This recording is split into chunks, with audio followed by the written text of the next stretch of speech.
Čau, my jsme Skuteři z Fotbal a dneska to bude video o tom, že budeme mít rozhovory mezi našima členama týmu a na konci videa bude specialita a bude to přivítání našeho nového člena. Bude se mě první ptát Jirka na otázky, bude se mě ptát mě, pak já se budu ptát Jirky a Jirka se bude ptát ještě nového člena, kterýho vám představíme za chvíli. Takže zatím čau. Čau, jsme tady. Ale jdeme se ptát první na otázky na Jirku. Takže jdeme na to. Ahoj, vítám tě tady. Jak se jmenuješ? Jsem Jirka. Chci se ptát, kolik je? Je mi 13. Dobře. Jak dlouho jezdíš a hraješ fotbal? Tak fotbal hraju tak okolo 8 let. A na koloběžce jezdím okolo 2 let. Takže chápu to dobře, že hraješ od svých 5 let? Ano. Dobře. A na koloběžce jezdíš kolik, prosím? 2 roky. Chci se zeptat ještě, kde hraješ? Hraju za tým Junior Chomutov. Dobře. Jak se ti tam daří? Jo, tak jsem 29 kolíků. Co tým jako kluci? Je to tam dobrý? Skvělý. Dobře. Jdeme na další otázku. Jaký číslo máš na dresu? Mám 13, ale jakoby radši bych chtěl tu 7, ale to časem. Takže jsi spokojený s číslem, ale chtěl bys si 7. Jo.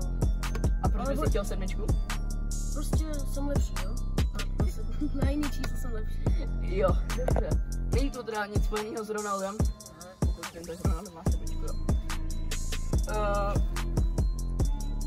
Jakou cenu má tvoje koloběžka nebo skuta? Nějak okolo 3000. Jo, dobře. Jaká pozice jsi ve fotbale a jestli ti sedí ta pozice, anebo bys si chtěl jinou? Tak hraju levýho a pravýho záložníka a myslím si, že dobrý, jsem s tím spokojený. Tahám to tam, dávám to po sebe. Takže křídelníka, no jak jsi to říkal, záložníka. Takže ze záložníka dáváš kolik gólů? 29? To je slušný na záložníka. A tým, do kterého by se chtěl někdy dostat do budoucna? Jako v Čechách? Různě, všude. Jako v Real Madridu, nejdřív Slávka, pak Dortmund, že jo, třeba. Takže jsi slavista No, a fandíš Realu.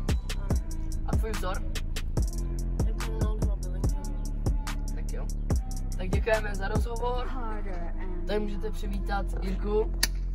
A ještě přezdívku, jakou máš, prosím. Jak Moje to máme přezdívka říkat? je Fíša. Fíša. Je to i z fotbalu spojený, Takže prostě Fíša. Tak jo. Děkujeme za rozhovor a jdeme na další. Takže máme tady dalšího člena naší skupiny. Přivítej ho to. Tak, jdem na to. Tak, jak je to jméno? Vašek. A kolik je? Mně je teďko 13. A jezdíš? A hraješ fotbal? Fotbal ještě úplně nehraju, ale trénuju sám asi už 3 roky a fotbal budu hrát tady tu sezónu. A na koloběžce měl jsem přestávku ještě, ale jezdím okolo 2-3 let a jako zatím mě to baví, asi s tím nehodlám přestat. A dělal jsi nějaký ještě jiný sporty, kromě fotbalu? Jiný sporty, zkusil jsem florbal, lidi nebavilo mě to.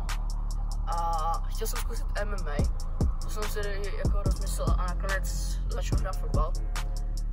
A jinak jsem dělal hasiče, ale to je blbost, to jako, nedělejte hasiče, je to nudný. No, můžeme další. Tak. Jakou představu bys si měl jakoby číslo?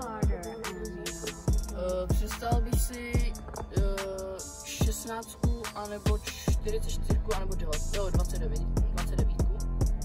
A má to nějakou souvislost? Nebo? No, hele, já ti to řeknu normálně, jakože už rovnou. Moje vzorové jsou vlastně Tom Slončík, Viktor Kyj Plzeň a taky Martin Jedlička. A jelikož chci být brankář, takže Martin Jedlička je prostě můj vzor. Ale kdyby se nepovedl ten brankář, že by mi šlo něco jiného, nevím toho brankáře, jsem ještě neskoušel, ale kdyby mi šlo něco jiného, tak bych chtěl mít buď 44 nebo 29 kvůli Slončíku, 29. Dobře. koloběžka má cenu asi 2479, nebo nějak tak stála. Takže okolo 2500. Já si myslím, že za to je jako dobrá ta koloběžka, že není špatná cena na takovou koloběžku. A jakou pozici? To jsme vlastně říkali, golman, že jo? Golman, anebo by chtěl být ten útočník asi, no. No, tady jste to slyšeli sami lidi a tady to je asi konec a tady to je další člen, takže Vašek.